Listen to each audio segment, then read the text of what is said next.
Généralement, les célébrités qui sont tatouées, elles se font des nuages, des anges, et ils essaient de remplir l'espace avec des trucs un peu bateaux et communs dans le milieu du tatouage. Non, je préfère que les gens s'inspirent de moi plus. C'est ce qui est le cas avec ce tatouage-là. C'est Seth Gex, mon Barlow, pour JQ.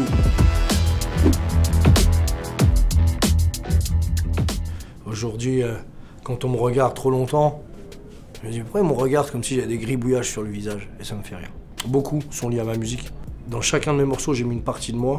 Donc à l'inverse, sur chacune des parties de moi, j'ai mis le nom d'un morceau. Des fois, on me dit « Ah mais celui-là, ça veut dire quoi? Ça veut dire quoi ?» Mais c'est pas ça qui est intéressant dans le tatouage, c'est que quelqu'un t'exprime son ressenti sur la douleur, sur le temps passé.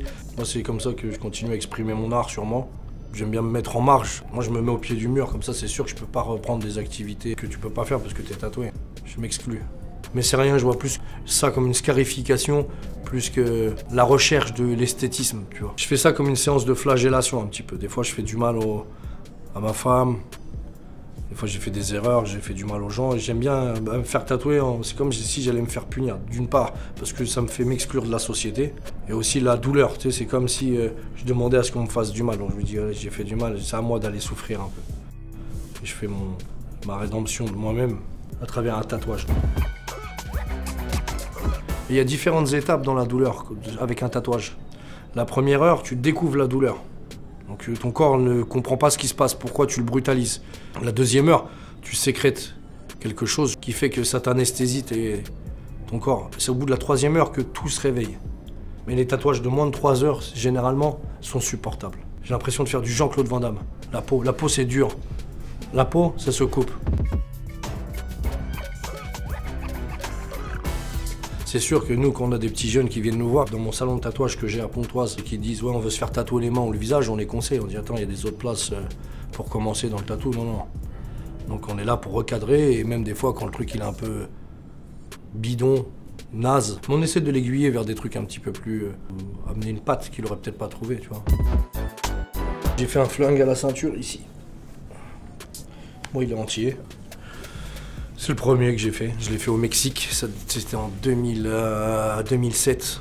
Le premier d'une longue série, je me suis pas arrêté. Quand j'étais arrivé à la douane pour partir au Mexique, il y avait des petites indications qui disent que vous avez des armes, les armes sont interdites et tout. Et donc je me suis dit, ah ouais, c'est marrant si je me fais tatouer un flingue et je peux repasser la douane avec une arme sur moi alors qu'elle est interdite, tu vois.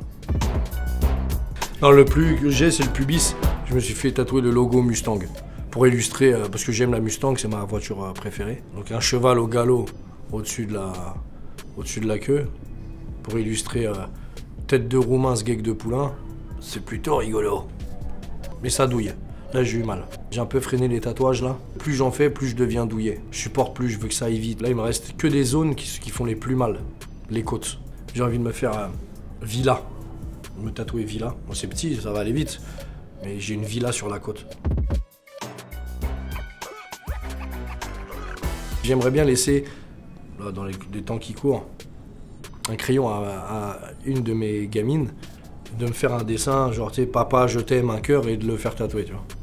Je trouve ça mignon. Et tu vois, mes enfants, en parlant d'eux, quand ils voient des photos de moi quand j'avais pas de tatouage, ils me disent « Ah papa, t'étais moche avant quand t'avais pas les tatouages. » C'est marrant parce qu'ils ont grandi en me voyant tatouer. C'est rentré dans leur quotidien. C'est marqué « The End ».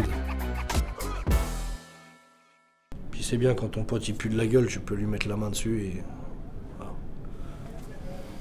Tais-toi quand tu pues.